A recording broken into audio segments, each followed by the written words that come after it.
ఇది అసలండి మనం ఏ దశలో ఉన్నామంటే అసలు మనము ఈ చర్చలన్న ఆ స్టేజ్ ఎప్పుడో దాటిపోయాం మనం. అంత ఘోరంగా ఉంది పరిస్థితి.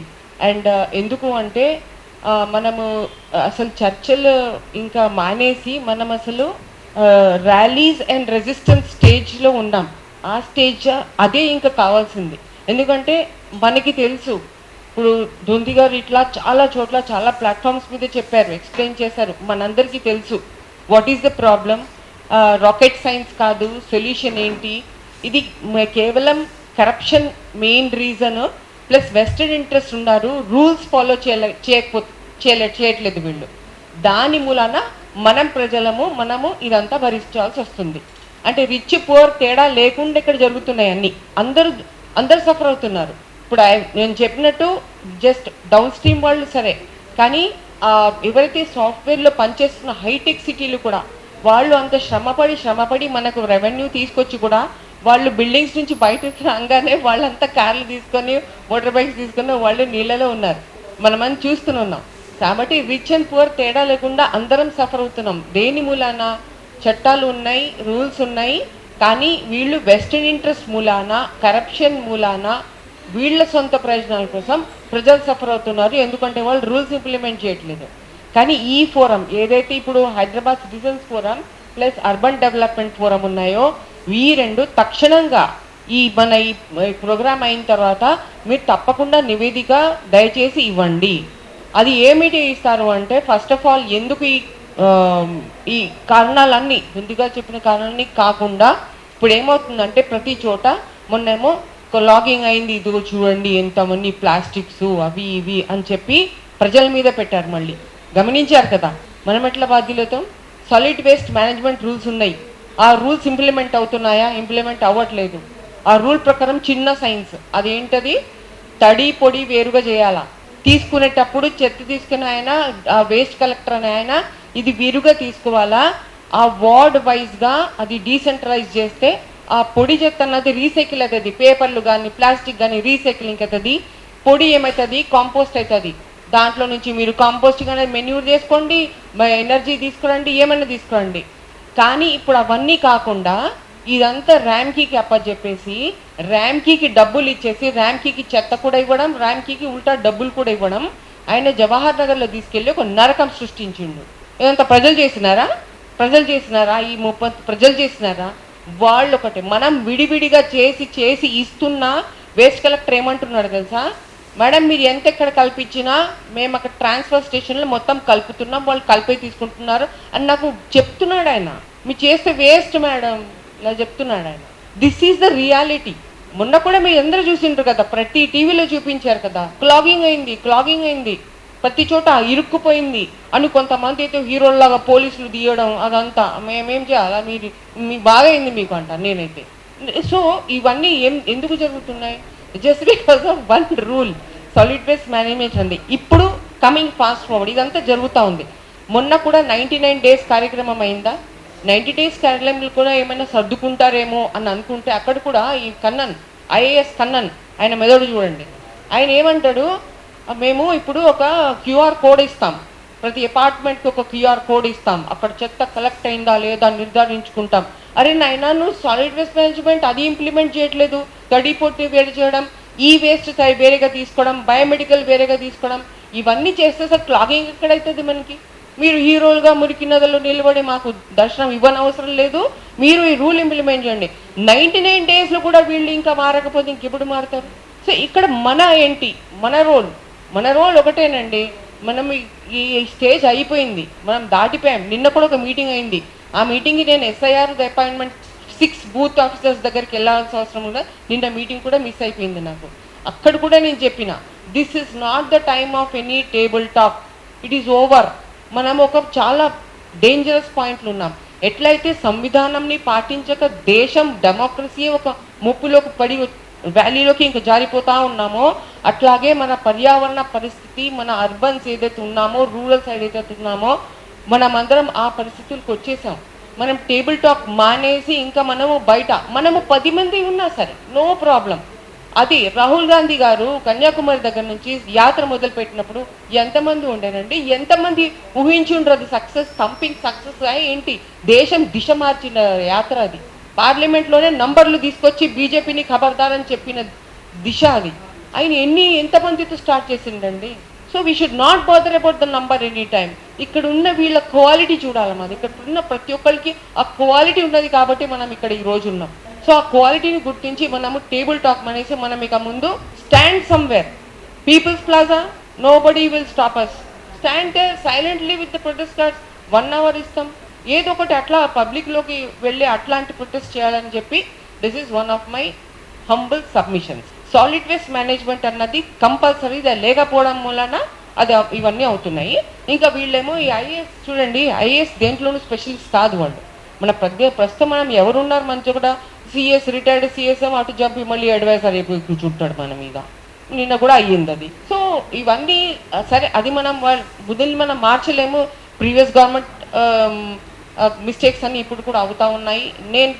I'm telling you frankly, I'm from the Congress party. నేను కాంగ్రెస్ పార్టీ, కానీ ఏ గవర్నమెంట్ తప్పు చేసినా అది తప్పే అవుతుంది. ప్రజలు సఫర్ అవుతున్నప్పుడు అది తప్పు అవుతుంది, అది చూపించాల్సిన అవసరం పార్టీ లోపల నుండి నాది ఎక్కువ బాధ్యత ఉందంటాను నేను. కాబట్టి నేను ఇట్లా ఏం చెప్పాల్సిందో అదే చెప్తాను. సో ఇప్పుడు ఎగ్జాంపుల్ ఇది ఒకటి చెప్పాను, సాలిడ్ వేస్ట్ మేనేజ్మెంట్ మనం కొంచెం రాయాలండి. మీ లెటర్ హెడ్స్ పైన మీరు రాయాలా. మేమందరం సంతకము నేమ్ ఇవ్వడానికి మేము సిద్ధంగా ఉన్నాం. Let this be an action oriented talk అని నేను చెప్తున్నాను, గ్యాదరింగ్. బికాస్ మీరు ఇంత మెహనత్ చేసింటారు, మెహనత్ వెనకాల మనం ఏదో ఒక యాక్షన్ చేయాలి కదా, అదొకటి. తర్వాత ఒక కల్చర్ ఉండేనండి మన దగ్గర, ప్రతి చెరువు దగ్గర బండ్ మీద చేపలు అమ్ముకునేది. ఆ ఔరత్లోకేమో చేపలు అమ్ముకునేది బండ్ మీద, ఈ వీళ్ళేమో జెంట్స్ ఏమో అంత చేపలు తీసేది.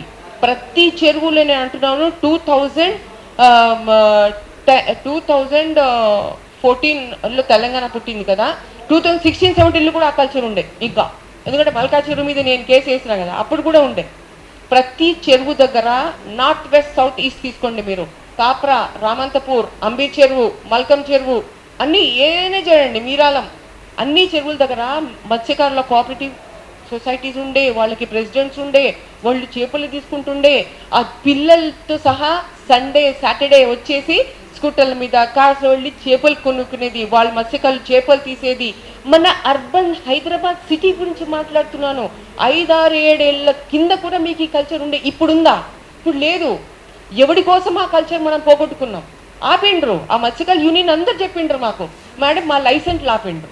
లైసెన్స్ ఎందుకు ఆపిండ్రు అంటే ఏం బహానా చెప్పినారంటే, మీకు పొల్యూట్ అయిపోయింది కదా నీళ్లు, అందుకని ఇప్పుడు మానేయండి లైసెన్స్. మరైతే వీళ్ళు ఏం చేస్తారు పాపం, ఈ జైహింద్ అని వాళ్ళు కాపర దగ్గర జైహింద్ వాళ్ళందరూ, సుధాకర్ వాళ్ళందరూ ఉండే, వాళ్ళే డబ్బులు పెట్టి కొంచెం సేపు క్లీన్ చేసుకుంటారు. దానికి వీళ్ళని తీట అసలు మీరు ఇలా చేయకూడదు, పబ్లిక్ ప్రాపర్టీ అయితే మీరు చేయకూడదు. బట్ ది డిడ్ ఇట్, లక్షలు పెట్టి వాళ్ళు అది చేశారు, కానీ ఏం లాభం లేకపోయాయి. So these are the realities of this city. మనము సిటీలో ఆ ఏదైతే న్యాచురాలిటీ ఉన్నదో, ఆ న్యాచురలీ ఉంటేనే మనం కూడా ఒక న్యాచురల్ మనుషులుగా బిహేవ్ చేస్తామండి. అది ప్రాబ్లము. మనం న్యాచురాలిటీ పోగొట్టుకొని మనం ఇటుకలు సిమెంటు మధ్యన గ్లాసులు మధ్యన ఉంటే మనం న్యాచురల్, మన మైండ్ కూడా ఉండదు. We have to realise that. మనం న్యాచురల్గా ఉండి మమకారాలతో స్నేహంగా ఒకరి మీద నమ్మకంతో అలా ఉండాలి అంటే మన చుట్టూ ఉన్న పరిసరాలు కూడా మనకు న్యాచురాలిటీ వైపు ఉండాలి. పక్షి బర్డ్స్ కితకితలు వినిపించాలా, ఇవన్నీ నేనడం కాదు కదా, సైంటిస్ట్ ఆర్టికల్స్ రాస్తున్నారు. మనిషిగా ఉండాలంటే మనిషి బ్రెయిన్ రోజు పక్షి కితకితలు వినాలంట. ఏవి మనకు వినిపిస్తున్నాయా? హై రైజర్స్ అనుకుంటా పోతున్నాము. So this is one point. ఇంకొకటి అండి, ఎక్కడ మనం ప్రభుత్వాలని మనం ఏమంటే వాళ్ళు మారాలా ఏంటి అవన్నీ కాదు. మనకి ఏదైతే కళ్ళ కట్టినట్టు కనిపిస్తుందో, పక్క state deputy chief minister Pavan Kalyan ఆయన వచ్చి మన మండల్, గండిపేట మండలే కదా కోడి చెరువు, గండిపేట మండల్లోని కోడి చెరువులో అది శిఖం భూమి అని రాసుంటే ఆయన పేరు పెట్టుకుంటాడు. ఆయన పెట్టుకోవడానికి మన భూభారతి ఒప్పుకుంటుంది. అది ప్రభుత్వానికి రాసిన, నేను ఆర్ఆర్ కలెక్టర్కి రాసిన, అందరికీ నోటీసు ఇచ్చిన, నో ఇప్పటిదాకా స్పందన లేదు. So where lies the mistake and what should we do? That is the point. ఇంకా ఆయన ఎంత గలీజ్గా డిఫెండ్ చేసుకుంటున్నాడంటే, నేను చెప్తున్నా, ఆయన స్పీచ్లో ఏమంటున్నాడు, ఇప్పుడు చేసిన తప్పుని, అధర్మాన్ని కప్పిపుచ్చుకోవడానికి ఆయన ఆవుల్ని తీసుకొచ్చిండు. ఆయన ఏమన్నాడు, ఆవుల్ని వీళ్ళకి మేస్తున్నానయ్యా అక్కడి నుంచి, ఏంది మేము ఇట్లా ఇట్లా అంటున్నాడు. అయ్యా అది మా చెరువు ఫస్ట్, నీ ఆవులు మేపకడానికి ఇంకొక 1000 ఆవులు నేనే ఇస్తాను నీకు మేపుకో, కానీ చెరువులో మేపుతా అంటే డిపెండ్ చేస్తున్నావు ఎందుకు? ఇట్ ఈస్ సో బ్యాడ్ అండి, ఇట్ ఈస్ సో బ్యాడ్. క్లియర్గా సర్వే నెంబర్ 706 ఆ మండల్ గిండల్ అంతా చెరువు అని రాసి ఉంటే అందులో ఈయన పేరు పెట్టుకుని ఈయన బ్రతుకుతున్నాడు హాయిగా, ఒక స్టేట్ డిప్యూటీ సీఎం. అంత దుర్భరమైన పరిస్థితులు ఉన్నాం. That is why I what I tell that table talk cross అయిపోయినాం, ఇంకా టేబుల్ టాక్ ఇవన్నీ వద్దు, somewhere in the open only అన్నట్టుగానే ఉండాలి అని నేను ఆ బాధతో అంటున్నాను నేను, నథింగ్ మోర్ దాన్ దట్. ఇప్పుడు హైడ్రాకి వద్దాం. హైడ్రా ప్రస్థానం లేకుండా కుదరదు కాబట్టి దోస్తి గారు కూడా చెప్పారు. చూడండి, అసలు హైడ్రా అన్న ఏదైతే తీసుకొచ్చారో అందులో ఒక చాలా సీరియస్ లోపం ఉంది. ఇప్పుడు హైడ్రా అంట కమిషనర్ అంట దేనికి? ఇప్పుడు ముందు హెచ్ఎండి లేక్ ప్రొటెక్షన్ కమిటీకి చైర్మన్ ఎవరుండే? హెచ్ఎండి కమిషనర్ ఉంది. ఇప్పుడు హైడ్రా కమిషనర్ పెట్టుండే. లేక్ ప్రొటెక్షన్ కమిటీలు ఎవరున్నారు? అందరు ఐఏఎస్ కలెక్టర్స్ ఉన్నారు అందులో. ఒక ఐఏఎస్ ఉన్న బాడీకి చైర్పర్సన్ ఏపీ సెటిల్ అవుతాడు. IPS can never head body. హైడ్రానే డిటర్మిన్ చేస్తుందంట, హైడ్రానే తప్పు డిటర్మిన్ చేసి హైడ్రానే డిసైడ్ చేసి పిలుస్తుందా? ఏమిటిది? డివిజన్ ఆఫ్ పవర్స్ సంగతి ఏమైంది? ఆ డాక్టరీన్ ఏమైంది? సో హైడ్రాని పెట్టడంలో దాంట్లోనే ఒక పెద్ద లోపం ఉంది. HYDRAA body should be an executive body. ఇక్కడ లేక్ ప్రొటెక్షన్ కమిటీ కాకుండా వాల్ట్ అథారిటీస్ అంటూ ఉన్నాయి. వాల్ట్ అథారిటీస్కి మెజిస్ట్రల్ పవర్స్ కూడా ఉన్నాయి. ఎవిక్షన్ పవర్స్ ఉన్న బాడీ వాల్ట్ అథారిటీ అంటే. వాల్ట్ అథారిటీ మీ చైర్మన్ ఎవరు? కలెక్టరే. మళ్ళీ ఆ కలెక్టర్ వచ్చి లేక్ ప్రొటెక్షన్ కమిటీలో హైడ్రా కింద కూర్చుంటుందా? ఏమండి, ఎవరిని గోల్ చేస్తున్నారండి ఇక్కడ? ఏంది గోల్ గోల్ గోల్ కైపు? సరే, ఇవన్నీ ఆ వ్యవస్థనే సరిగ్గా లేదు. సరే, ఇక ఇదేం చేస్తుంది హైడ్రా? సరే, నువ్వేదో కూర్చున్నావు, తప్పుగానో ఒప్పుగానో కూర్చున్నావాడా? నీ యాంబిట్ ఏంది? నీకు అన్ని రాసిచ్చిండ్రు కదా, నువ్వేం చేయాలా? డిజాస్టర్ రెస్పాన్స్ చెప్పిండ్రు, ఎసెట్ ప్రొటెక్షన్ అంట, చెరువులకు ఎసెట్ అంట, నాలావుకు ఎసెట్ అంట, ప్రొటెక్ట్ చేస్తారంట. మీరు ప్రొటెక్ట్ చేయండి. ప్రొటెక్ట్ చేయడం అంటే ఏంటి? దాని విడత ఏముందో, దాని ఏరియా ఏముందో, దాని హోల్డింగ్ కెపాసిటీ, దాని క్యారింగ్ కెపాసిటీ ఇవన్నీ ఉంచాలా కదా మీరు, అంతే కదా. మరి బ్యూటిఫై ఏంది? ఆ బ్యూటిఫైకి మొన్న మళ్ళీ 5 లేకులు ఎంచుకున్నారంట. లాటరీలో పెట్టి ఎంచుకున్నట్టు 5 లేకులు ఎంచుకున్నారంట. ఆ 5 లేకులకి I think more than 100 crores, right? More than 100 crores for those 5 lakes అంట. అందులో మీరు మొత్తం హైదరాబాద్లో ఉన్న లేక్స్ అన్నిటినీ ఎంకరేజ్మెంట్ తీసి న్యాచురల్గా పెట్టేయచ్చు కదా. కానీ ఈయన లేకులు ఎంచుకొని బమ్రుక్ను దౌలా లేకు ఈయన చేసిండు కదా, కంప్లీట్ చేసిండు. సీఎం గారు ఇనాగ్రేట్ కూడా చేసిండ్రు. సీఎం గారు అది ఫ్రాడ్, అది మీరు ఇనాగ్రేట్ చేయొద్దు అని కూడా నేను చెప్పిన, అయినా వెళ్ళి చేసుకుండ్రు.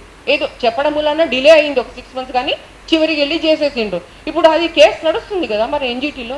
అడిగిండ్రు కదా, నిన్న కేసు అయింది, హియరింగ్ అయింది నాది 25th. ఏమన్నాడు ఆయన? ఇరిగేషన్ ఏమయ్యా మీరు మొత్తం అంత ఎఫ్టీఎల్ గ్రౌండ్ మీద మార్క్ చేసిండ్రు అని ఒక్క ప్రశ్న వేసిండు జడ్జ్.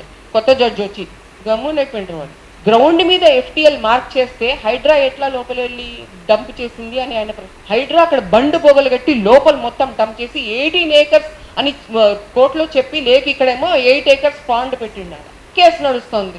దానికి హైడ్రా డ్రమ్ కొట్టుకుంటా ఉంది. సీఎం ఏమో ఇనాగ్రేషన్ చేస్తారు. ఏమి ఏంటి బతుకమ్మ గుంట లేక చూడండి, CM inaugurate, Hyderabad drum beating అంతా అయింది. ఏమైంది? ఇప్పుడు హైకోర్టులో నడుస్తూ ఉంది. ఎంత సీరియస్గా ఉన్నాయి ఇవన్నీ ఆలోచించేది కాదా? ఇది ఎవరిని ఫుల్ చేస్తున్నారు వీళ్ళు. సో నేను ఒకటే, that we have to be on the streets అండి, in a most parliamentary way, in a most silent way. Placards పట్టుకున్నా కూడా మనం చాలు, కానీ మనం బయట ఉండడం ముఖ్యం. ఎందుకంటే మనం ఇట్లా ధోంతి గారు ప్రభుత్వంకి తెలీదా? ప్రభుత్వానికి ఇన్ని బాగా తెలుసు. They know him very very well. ఆయన మరి పిలిచి అబ్బా ఇవన్నీ ఇట్లా ప్రాబ్లమ్స్ అవుతున్నాయని చెప్పి పిలిచి ఏమైనా వేసిండ్రా? లేదు. They did not do it. Why? So we have to move towards that sort of a thing అంటున్నాను. రెజల్యూషన్స్ అన్నది చాలా ముఖ్యం. ఇంకొకటి అండి, I want to also tell this. ఒక పాయింట్ ఏంటంటే, ఇంకొకటి ఇది మీరు చెప్పిన దాంట్లో ఒకటి అడిషన్ చేయాలండి. ఏదైతే పంజగుట్ట దగ్గర లేకుంది కదా, ఏడుగుండ తొంట్ల లేకుండే కదా, అక్కడ ఎప్పుడు అక్కడ వర్షం పడి ఆగిపోతుంది. ఇది ఏంది రీజను? ఎందుకంటే అదిగో ఆ బంజారా హిల్స్ నుంచి వచ్చి పడేది అంతా ఏనుగుళ్ళ గుంటలో పడేది. ఇప్పుడేమో దాని పేరు park, Vengalrao park, Jalagam Vengalrao park. అది ఇంత పెద్ద చెరువు ఉండే తెలుసా అది. నేను రాస్తే జనార్దన్ రెడ్డి గారు ఐఏఎస్ కమిషనర్ మున్సిపల్, ఆయన వచ్చి చూసి yes this has to be made a lake again అన్నాడు ఆయన. ఎందుకంటే నీళ్ళన్నీ అందులోకి వచ్చి ఇంకుతాయి. వీళ్ళేమో ఇప్పుడేమో రోడ్ల మీద అంటే అండర్ గ్రౌండ్ చెరువులు పెడతారంట, అండర్ గ్రౌండ్ సంపులు పెడతారంట. ఏం చెప్పాలా నేను? ఆల్రెడీ ఉన్న లేకుల్ని మీరు మంచిగా చేయాలి, by science you have to do that, by law you have to do that అంటే లేదు, మేము రోడ్ల కింద సంపులు పెడతామంటున్నారు. అది హోల్డ్ చేస్తుందా? మన వర్షం దాటిని ఆ పైనుంచి వచ్చే గ్రావిటీ అది హోల్డ్ చేయదు. సో ఇంకొకటి మన రెయిన్ వాటర్ హార్వెస్టింగ్ గురించి మనం ఒకటి చేయొచ్చు అని చెప్పి రెవెన్యూ సెక్రటరీ గౌతమ్ గారిని కలిసిన. అక్కడ నేను ఆయనకి సజెస్ట్ చేసిన, I want you all to take this up in your letter heads. Indiramma ఇళ్ళు లక్షల కొద్ది కడుతున్నారండి, దానికి రెయిన్ వాటర్ హార్వెస్టింగ్ ఫిక్స్ ఉన్నాయా? లేవు. బై డిజైన్ ఇవన్నీ ఉండాల్సింది బై డిజైన్ ఉండాలా, అవి లేవు. పైగా ఇంకొకటి మనం గుర్తుపెట్టుకోవాల్సింది ఏంటంటే ప్రతి ఇంటికి ఇంటి లోపల కాంపౌండ్ లోపల పెట్టుకునే వ్యవస్థ లేదు. హైదరాబాద్లో 60% 70% ఆఫ్ ద హౌసెస్కి కాంపౌండ్ మీద గోడ లేపుతారు, లేవు, అంత స్థలాలు లేవు. So government should come up, discuss, brain Storm చేసి తొందరగా ఇట్లాంటివి చేయాలా. సో ఇందిరమ్మ ఇళ్ళకి నేను గౌతమ్కి నేనేం చెప్పినా దట్ మీరు ప్రతి ఇందిరమ్మ ఇళ్ళకి మీరు డిజైన్ మార్చి రెయిన్ వాటర్ హార్వెస్టింగ్ పిట్తో పెట్టండి. అది చేస్తే మీకు యునైటెడ్ నేషన్స్ ఇక్కడ మీ కాళ్ళ దగ్గరకు వస్తుంది, మనకే మంచి పేరు వస్తుంది. చెయ్యండి మీరు, అది చాలా మాస్ రెయిన్ వాటర్ హార్వెస్టింగ్ అనేది మన జోక్. అంత మంచి రెజల్యూషన్ ఇస్తే ఈరోజు దాకా ఠండాగా కూర్చుని ఉన్నాడు ఆయన. నెక్స్ట్ ఏంటి తెలుసు ఆయన చెప్పింది? నేను ఇప్పుడు ఈ సెప్టిక్ ట్యాంక్స్ ఏదైతే మనము ఇది చాలా మోడర్న్ అనుకుంటాం కదా, అది మన ఇంటిది ఫ్లష్, మనం బటన్ నొక్కేస్తాం, ఇంకా అది ఎక్కడికైనా పోనీ ఎవరింటికైనా అన్నట్టుకుంటాం మనం. అయితే అది మొత్తం ఫ్లష్ అసలు పైపుల ద్వారా ఎక్కడికి వెళ్తుంది? మనకే బయట మన ఓపెన్ చెరువులో కనిపిస్తుంది. నేనైతే ఓపెన్ డెఫెకేషన్ అంటాను దాన్ని, లిటరలీ ఓపెన్ డెఫెకేషన్ అంటాను నేను. So what I'm telling is, Indiramma ఇల్లు దగ్గర మీరు ఆ పని మానుకోండి, సెప్టిక్ ట్యాంక్ పెట్టండి.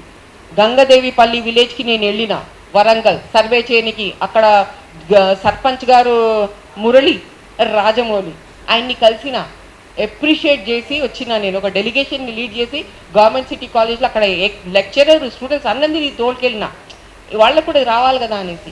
అక్కడ వెతికిన, మొత్తం చెరువులు వెళ్ళి చూసిన, దాంట్లో అక్కడ ఉన్న డబుల్ ట్విన్ పిట్ చూసిన. అక్కడ వాళ్ళు ఒక్క మోరీ పైప్ లేదో మొత్తం విలేజ్లో. ఆ చెరువు ఎంత బాగుందంటే అందరు వెళ్ళి, I mean it's like a natural చెరువు అన్నమాట, ఏ పొల్యూషన్ లేకుండా. ఏంట్రా భయ్ అంటే వెళ్ళి వాళ్ళ ట్విన్ పిట్ టాయిలెట్ చూసిన నేను. ప్రతి ఇంటికి ఆ టాయిలెట్ దగ్గర ట్విన్ పిట్ సిస్టమ్ అన్నమాట.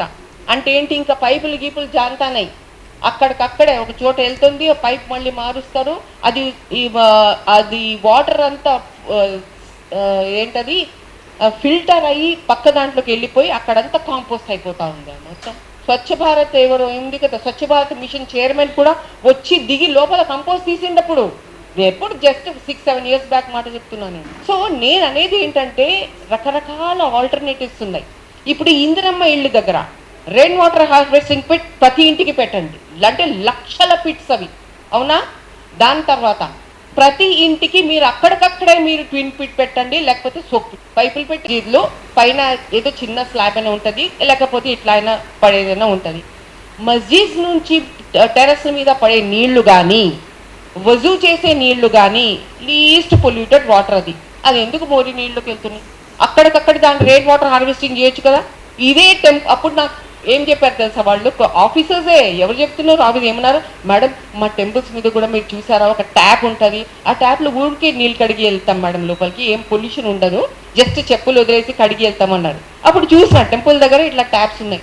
వాళ్ళేమన్నారు, మేడం ఇదే దీన్ని కూడా అప్లై చేయండి మేడం అంటున్నారు. వాళ్ళు ఆఫీసర్స్ చెప్పేస్తున్నాను, నేను అప్లై చేసేది అయ్యా మీరు చేయాల్సింది అంటున్నాను నేను. Getting the point. వాళ్ళు అసలు ఏమి చేయడానికి సిద్ధంగా లేరు, ఊరికే ఫస్ట్ పడిందా ఒక్క పైసా కాక్కుపడినా పోతారు వాళ్ళు. కానీ మీరు వందల రూపాయల కొద్ది పని చేస్తున్నారే, తక్కువ పని చేస్తున్నారే, దానికి ఎవరు మిమ్మల్ని నిలదీయాలా? ప్రజలుగా మేము నిలదీస్తాం. మాకు మా దేశం, మా సంవిధానం మాకు ముఖ్యం. ప్రతి భారత పౌరుడికి ఒక సేక్రెడ్ పుస్తకం అన్నది సంవిధానం ఫస్ట్, దాని తర్వాతే అన్నీ. సో మేము సంవిధానాన్ని బట్టి జీవిస్తున్న వాళ్ళము, మేము దేశాన్ని అన్నీ రక్షించుకుంటాం. మీరు ఏమైనా డెమోక్రసీని కూడా ట్రై చేయండి, లేకపోతే ఇటు పర్యావరణాన్ని కూడా ట్రై చేసినా మేము కాపాడుకుంటాం.